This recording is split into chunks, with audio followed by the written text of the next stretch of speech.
Hey guys, what's up? You've reached the Run with the Fascinating YouTube, and today I'm going to show you how to get to your Savage X or Savage Flux diff. As you see, this is a Savage Flux right here, and how to maintain the diff properly, because after a couple runs with a basher at least, I like to look at my diffs and make sure they're fine, and make sure they have enough lube in them so they will always be running smoothly. So with that, we're going to start right now. So pretty much all you're going to need is a Phillips head screwdriver right here, which I have. So what you're going to do is just going to flip over the truck just like this. So you can prop this up on something here. And you can kind of zoom in to what I'm working on. Okay. So what we need to get to, you guys can see, let me focus on this. Okay, so right here, this is your front skid plate, and there's a rear one here. I'm not sure if you guys can see that, but the screws that we need to take out down here is just these two right here. Sorry for my hands are in the way. So these are pretty long screws. I usually like to use my power drill a little quicker, but make sure you always keep it on a low setting.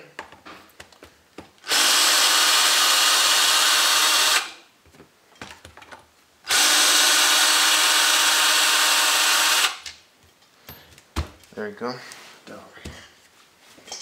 So here's the two screws that we just took out, and try not to drop them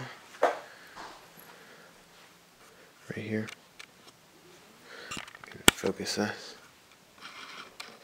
These right here, they're long screws.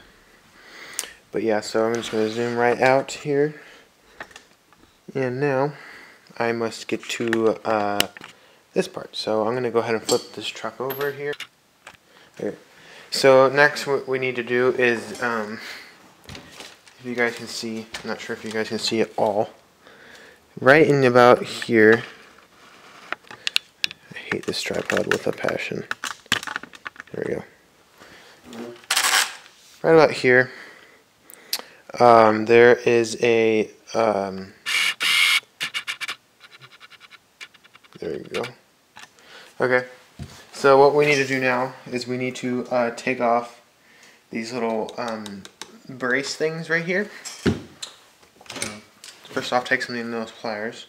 It's kind of pop these little type of horseshoe looking things. And just make sure you don't lose those. After that, we're going to take off the, see, this simply just goes down like this now, if you guys can see that. Kind of focus this here. I hate focusing on this lens. Let's bring the camera in just a little closer here. Okay, so now pretty much what you're going to do, you guys can see that? Yes. You're going to fold this down. And then you're gonna take your needle on those pliers here. This is how I. They're kind of hard to get to a little bit. Pull these out, just like that. Set them aside. And now you're gonna take your Phillips head screwdriver here, and kind of focus on this one more time. And get a nice clear shot. Okay, you're going to take your Phillips and you're going to just take off these screws right here. I'm actually going to use my power drill here because I don't like using the handheld screwdriver. Oop. Just aside. And note that all these screws that I just take out are all the same size, so you don't really have to worry about getting your screws on mixed up.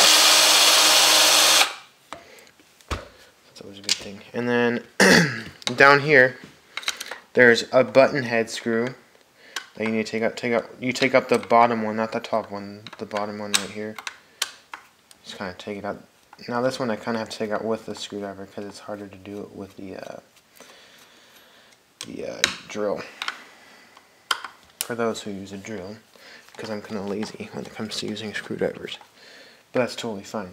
Whatever works, whatever floats your boat. I mean, okay. So after you got those screws out, this should just pop right out, which can be kind of a struggle to get to. So your arm should just pop right out like this now, and this should just pop right out. Just kind of zoom out here, and this is being a bitch. Don't know why. Oh, and hit the camera. Oops. But right here is the diff, the front diff housing of the vehicle. See, right here. Pretty cool. Good stuff. And then, as we can see, we got the differential just chilling in there. Zoom in on that. And we'll just take a look at it here and put this on manual focus. There we go. We got the diff in here. And so, if you wanted to know how to take out the diff, make sure that your this is spread out so you can actually get to the diff. And you just kind of slide it out like so. And then there you go. There's your diff. Your nice, dirty, kind of greenish diff here. So as we can see that this diff, it looks fine to me. I don't see any obvious chips or scores in the diff at all. It looks all good to me. But just to be safe, I'm going to throw some marine grease on there. I use this stuff a lot. Now if I can actually find the marine grease, oh, here it is. Bring it over here. Here's some marine grease. That's blue, kind of weird bluish stuff. Just use your finger. I mean, what else could you use? You could use it like a brush or something, but I'd just rather just use my finger. Kind of smear it on the diff here. Now, HPI makes a video just like this, but they don't actually smear all the diff lube onto the diff, or the grease, I should say. Don't use any like diff oil. That stuff doesn't work for bashing diffs. If you're going to use oil, you might as well get really, really, really thick oil. I don't know how thick they make the oils, but all I know is that this stuff works, and I use it on all my cars. Works pretty well. I haven't had any problems with it yet. I mean, grease is grease, you know. So now, after lubing up your diff really well, installing it is pretty much the same way as taking it out. So all you need to do is just kind of make sure you put the diff right back into the right side, because it's kind of got a slot in here to tell you where to put the diff back into. So I'm just going to kind of zoom back in here, just like so, and kind of just focus this a little, and then focus a little more here. Is it good enough? Yes, it is fine. Kind of drop it in, and then usually you're supposed to just take the, as you can see, I'm kind of struggling here because this stupid, what's it called?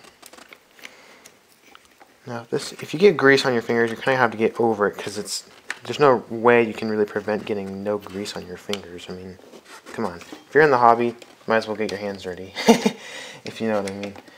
This can be a bitch sometimes, and right now it's being a really big bitch to me.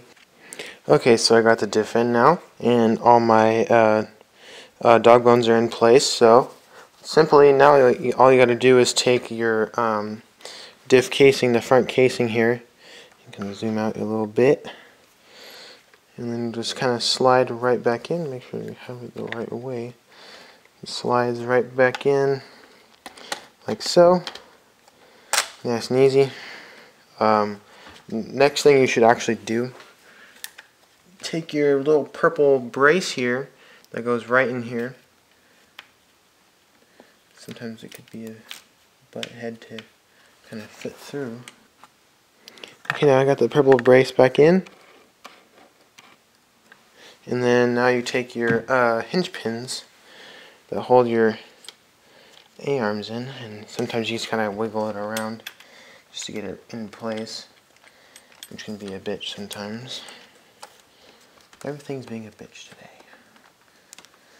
This is probably one of the most hated things I do not like on these thing arms. It's just stupid. I hate this. There we go. And then your other pin here, just slide her right on in. That's what she said. Just kind of, there you go, just like so. Take your screws here, just kind of put them in place, and don't forget about the 2 button head screws on the bottom here. Sorry if my hand was in the way. These 2 screws right here, and then don't forget about your button head screws right on here. So I'm just going to simply take a screwdriver, just kind of screw them in nice and tight, nice and tight. Now it's very good to do this type of maintenance to your Savage, at least. Pretty much to any diff, it's good to do maintenance.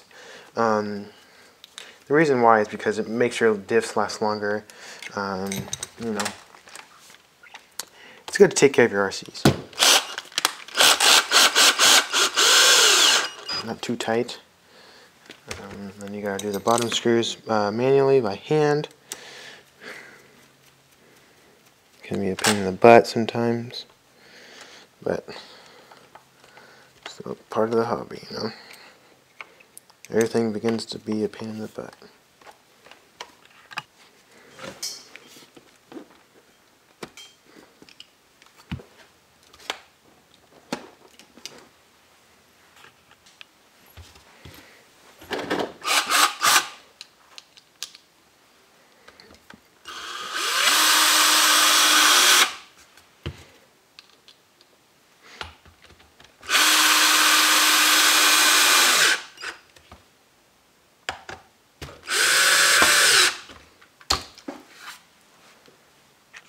And that, my friends, is how you maintain your diffs. It can be kind of a struggle, but in the end it's all worth it, because then you have longer lasting diffs and healthy diffs. But that is how you get to your differentials in your Savage Flux, HP, Savage X, Savage 25, pretty much any Savage ever made. That's how you get to your diffs and how to maintain them. And that concludes the video, guys. So thanks for watching. Please rate, comment, or subscribe. There will be more videos about the Savage. I will be doing a Savage series. The Savage actually really fascinates me and how it works and how it's built. And I don't know why, I just really love the Savage design. It's probably one of my favorite bashers ever. So yeah, thanks for watching, guys. Please rate, comment, subscribe, and don't forget to check out www.nvrc707.com. It's actually posted on my YouTube page on my wallpaper thing. It would be up in here, so check it out, guys. And actually, I'll just leave a link in this description below. So thanks for watching, guys, and take it easy.